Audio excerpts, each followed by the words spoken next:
চিকেনগুলো 15 মিনিট ভিনিগারে ভিজিয়ে রাখার পর সেটাকে আমি আদা বাটা, রসুন বাটা, গোলমরিচের গুঁড়ো, স্বাদ মতো নুন, কর্নফ্লাওয়ার আর একটা ডিম দিয়ে ভালো করে ম্যারিনেট করে 10 মিনিট রেস্টে রেখে দিলাম।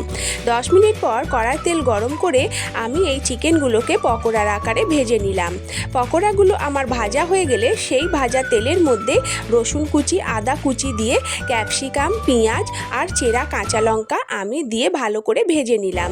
এটা একটু ভাজা ভাজা হয়ে গেলে তাতে সোয়া সস, টমেটো সস, স্বাদ মতো নুন দিয়ে ভালো করে নেড়েচেড়ে কর্নফ্লাওয়ার গোলা জলটা দিয়ে দিলাম। এটা ক্যাপসিকাম আর পেঁয়াজের সাথে কর্নফ্লাওয়ার গোলা জলটা একটু ফুটে গেলে তার মধ্যে ভেজে রাখা পকোড়াগুলো দিয়ে দিলাম। দিয়ে এর ওপর থেকে অরিগানো ছড়িয়ে দিয়ে আমি আরেকটু ভালো করে ফুটিয়ে নিয়ে আমার রেডি হয়ে গেল চিলি চিকেন। এটা রুটির সাথে, ফ্রায়েড রাইসের সাথে আমার বাড়ির সকলে সবাই পছন্দ করে। আপনাদের কেমন লাগলো অবশ্যই জানাবেন।